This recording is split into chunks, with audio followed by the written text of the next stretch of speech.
In the hazy wane of winter's twilight hours, an angel and a demon lay grappled in familiar embrace.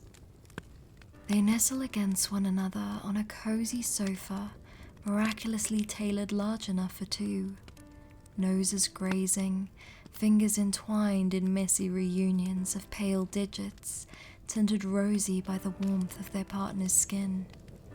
They had held each other for what had seemed like hours, the pattering of sleet on the bookshop's windows a lullaby of comfort, a promise of sanctuary, of certainty, of peace. No one would disturb them tonight, not with the scarlet curtains drawn and the flicker of candlelight casting bewitching shadows to prowl along the walls, deterring anyone who would dare enter such sacred ground. A consecrated domain sealed with the divine promise of eternity, of immortal eyes that had seen the birth of time and would watch it run out together, always together. "I love you so much, Angel," Crowley whispered through barely parted lips, his breath cold against Aziraphale's ear, akin to the serpentine blood coursing through his veins. The principality shivered with a little puff of laughter, cocooning the demon against him, enshrouding them both in a gentle layer of divine warmth that positively melted Crowley in his arms. "And are you, my dear boy?"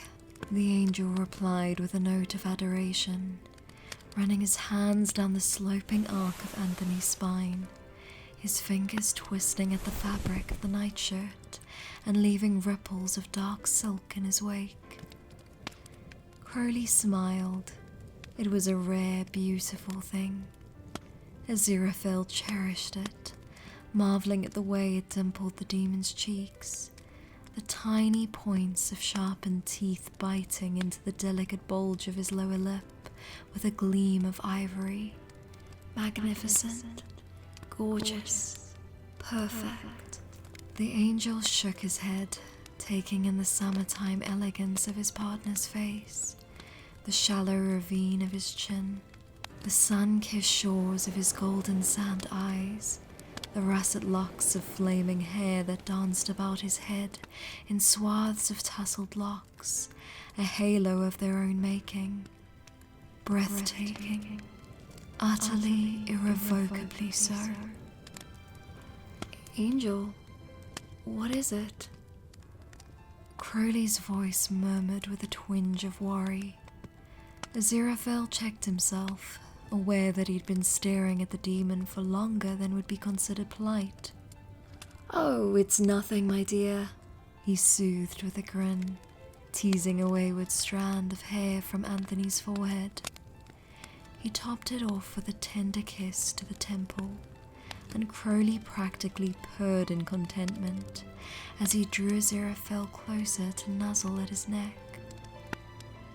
It had taken so long for them to have this intimacy of contact. For the past 6,000 years, affection had been dished out in stolen moments, brushing fingertips and fleeting glances, a hand swiftly passed through a candle's flame, too afraid to linger for more than an instant for fear of being burned. Now all they had was time, an eternity to love, to discover, to tentatively map out the landscape of each other's corporations for however long they so desired. Never too fast, never too slow.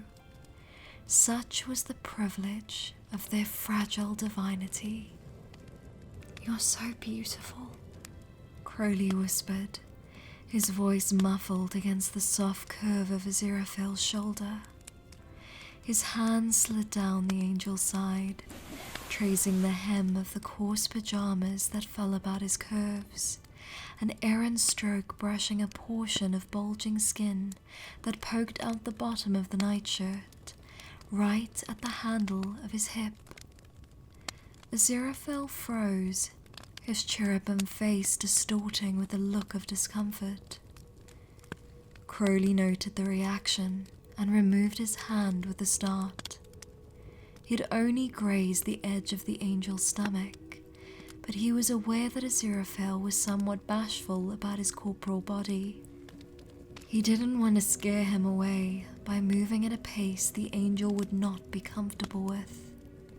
"I'm sorry," Crowley offered with an apologetic little grimace, voice very nearly trembling. "Angel, I didn't mean to." "It's all right. You did nothing wrong, dear boy," Aziraphale interjected softly, pulling back the cotton blanket draped about them to reveal a little bulge of chub rimming the edge of his waistband.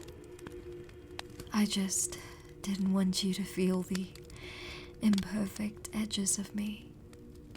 The demon blinked. A pale globe of skin rose in a little arc to form Aziraphale's belly, the porcelain flesh checkered with scars gleaming golden, holy strokes of sunlight cutting through the perfect canvas of his abdomen. Curiosity piqued, Crowley reached out, but stilled himself a moment to wait for a sign of affirmation. Aziraphale granted it with a cautious nod, and the demon carefully lifted the striped shirt to reveal a myriad of scars tracing the generous curves of his partner's body. They glittered faintly in the dim light of the bookshop, some like jagged claw marks that had long since healed, standing flush against the skin, others webbing across the pale expanse like fingers of lightning, freeze-framed against the sky. Crowley frowned, rubbing his thumb over the markings with such intricate delicacy, Aziraphale couldn't help but tremble under his touch. When the demon finally spoke, his voice was hushed, barely audible above the cacophony of winter's melodious harmony raging just outside the windows. "Angel, what happened?" The question was a broken thing, confused and furious and tainted with so much sorrow. It made the principality's heart ache. Crowley was trembling, his words flowing thick and fast now, each more frantic than the last. Who did this to you? Why didn't you tell me? I could have helped you, protected you. Maybe I could have stopped it from happening." The demon's utterances snared with a whine in his throat. He looked to be on the verge of tears. His lower lip wobbled dangerously. Aziraphale hastily shushed him, cupping Anthony's quaking hand in his own. "No one hurt me, my love," the angel explained tentatively, cheeks reddening in a pastel blush. "Those scars aren't what you think they are. They're a result of the skin being pulled too tight too quickly. When the body grows or you put on a bit of weight, they sometimes appear. The humans refer to them as stretch marks." Crowley calmed under Aziraphale's grasp. He stared at his angel now, watching with wide golden eyes as Aziraphale withered with each word, curling in on himself like a flower sealing its petals to the dark. A hot pulse of embarrassment radiated from him, shame mingling at the torn edges of a memory dragged into the light, a recollection of violet eyes and belittling words, spoken from a sacred tongue dripping with venom. Lose the gut, Aziraphale. I'm not like I was before, Crowley. I was a warrior in heaven, but down here I traded my sword for quill and parchment. I indulged in her creations and allowed them to change how they see my corporation, how I present myself. These scars mark me, reveal my imperfections. my unthwarted temptations. I bear them because they remind me that I am not the creature I once was. Aziraphale hesitated a moment before adding with a stuttering mumble, I'm sorry if I disappointed you, my dear. You shouldn't have to see me like this jaded vessel. It's not very becoming of an angel. With the death of his words, silence descended. Even the steady, grounding thud of falling sleet faded with a gasp from the wind.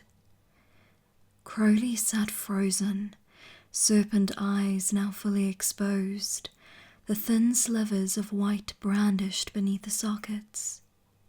He let out a panting breath, as though he had been holding it for centuries. Aziraphale turned away, head lowered in shame and self-loathing. He couldn't bring himself to search those golden depths, to see the disgust, the pity, that would surely be infesting the demon's unyielding gaze. I'm sorry. I'm so sorry, my love. Angel? Crowley's voice warbled as he reached out a gentle palm to cup the principality's cheek. Aziraphale shrugged it away. Please don't call me that, Crowley. I'm not deserving of such a term. I'm not innately good like the others. I don't sing in the ethereal chorus. I don't pray like I should. Instead, I lie and sin, and I bend the rules against her will. I'm not an angel. I'm not even beautiful. Aziraphale! The demon's interjection was a loud, angry hiss. The principality reared back in surprise, halted from his cosmic nosedive as instinct betrayed him to be still. Crowley's wings were exposed, brilliant impressions of the cosmos lofted above him, almost intimidating in their grandness. They jittered in irritable little flaps as he crowded forward, trapping Aziraphale's hand in his own, the pressure not enough to hurt, but resolute nonetheless. My foolish, stubborn angel. Forgive my language, but that's fucking bullshit.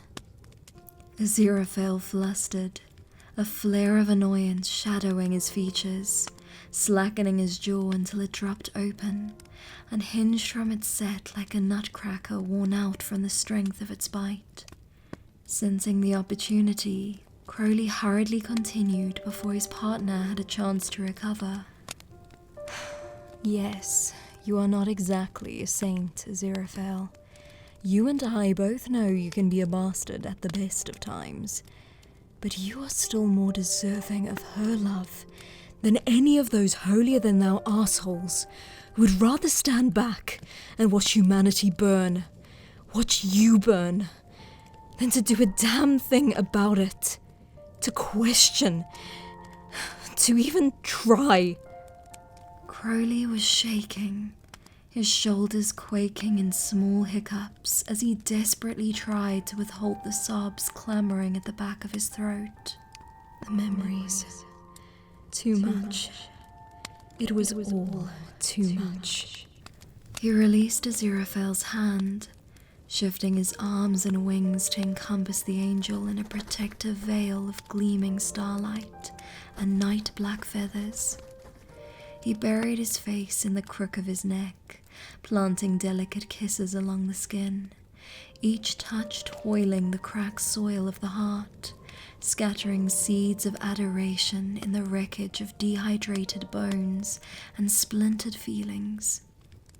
And even more than that, you are beautiful.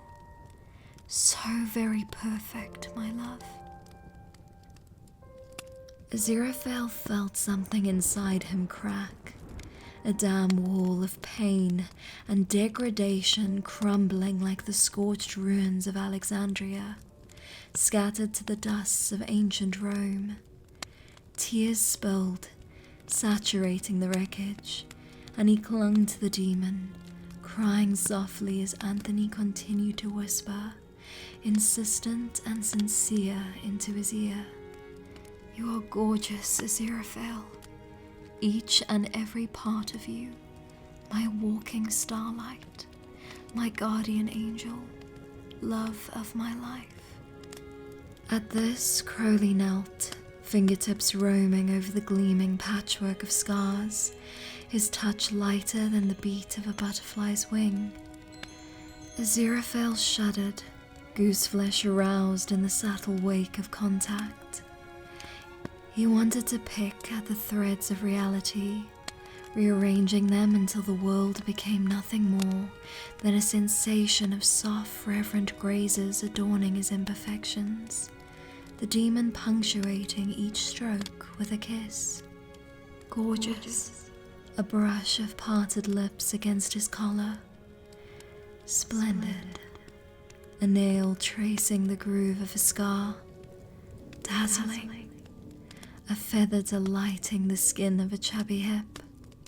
Perfect. A breath against his mouth. Tempting. Divine. Sacred. Closer. Come closer. Aziraphale gasped. A wild spasm of air pushed forth from constricting lungs as rich, lapis-lazuli eyes fluttered open to stare into the amber depths of Crowley's gaze, now inches from his own.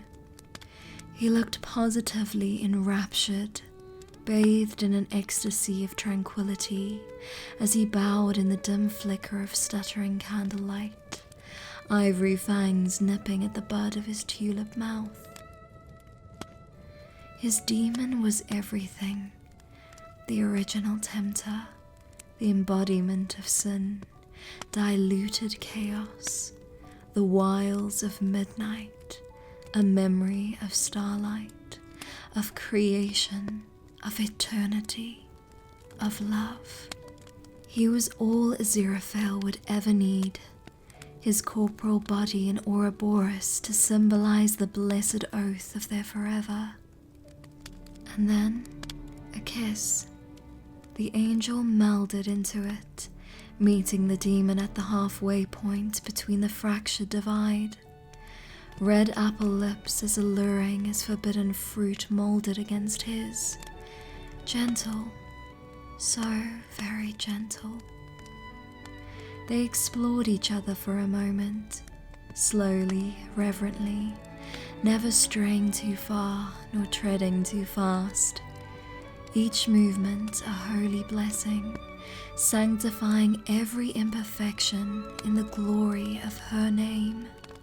If it be a sin to love this way, to love him, then let me fall, Aziraphale declared in silent prayer, knowing God would be listening.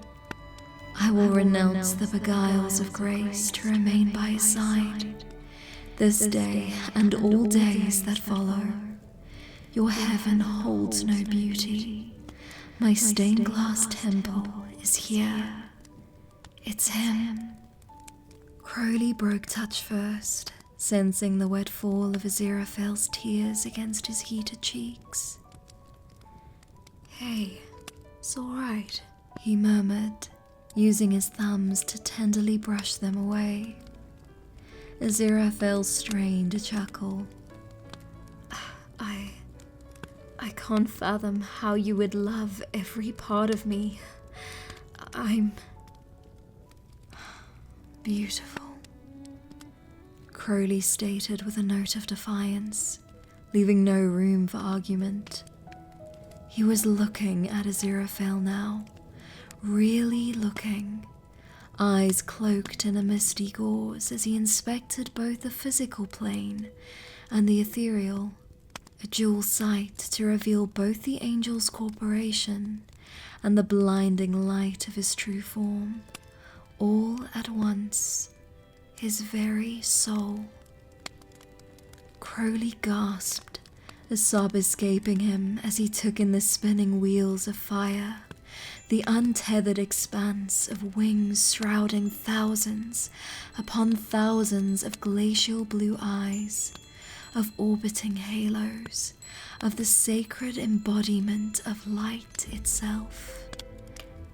All existed in the ether, blazing on gleaming marionette strings attached to the soft form of his angel.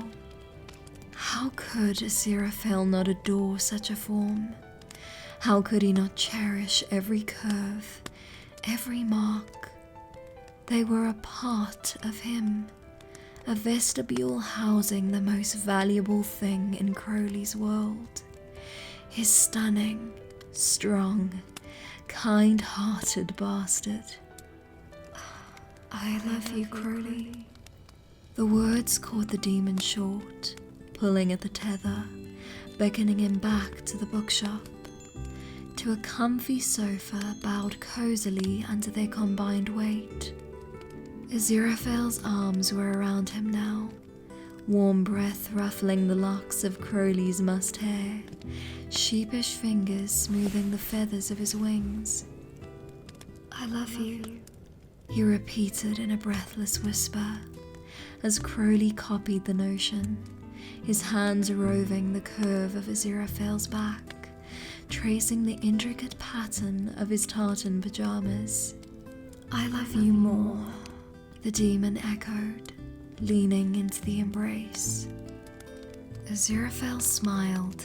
He felt like porcelain in Anthony's grasp, vulnerable yet desired, shielded by the sincerity of his adoration. And for the very first time since the start of all things that had come lumbering onto this lonely planet called Earth, the angel cherished his vessel because it was loved. He was loved, adored by the one being in the grandness of her creation that could make the eternal promise of his infinite life seem worth living.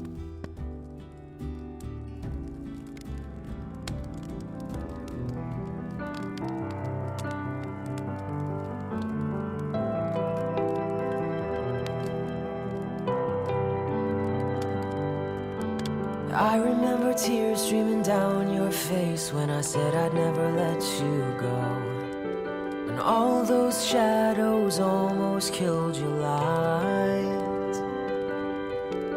I remember you said, don't leave me here alone, but all that's dead and gone and past tonight.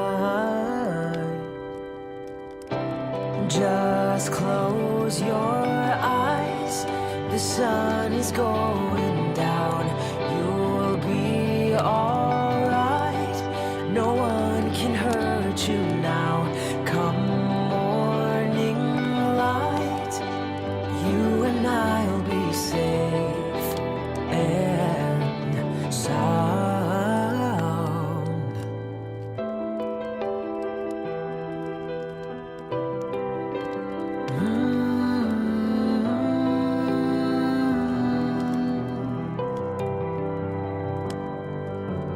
Don't you dare look out your window, darling, everything's on fire.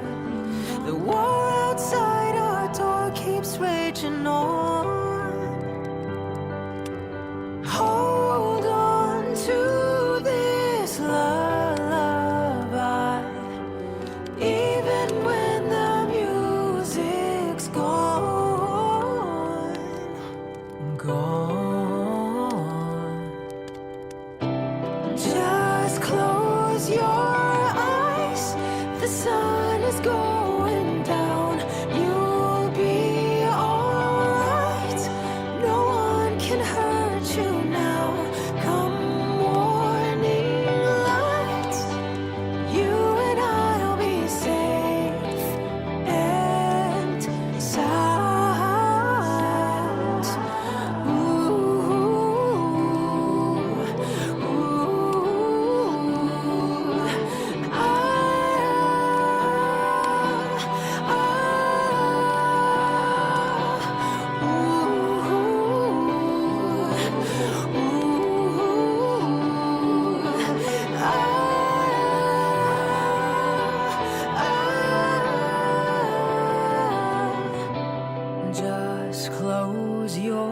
eyes, the sun is going down. You'll be alright. No one can hurt you now. Come morning light, you and I'll be safe and sound.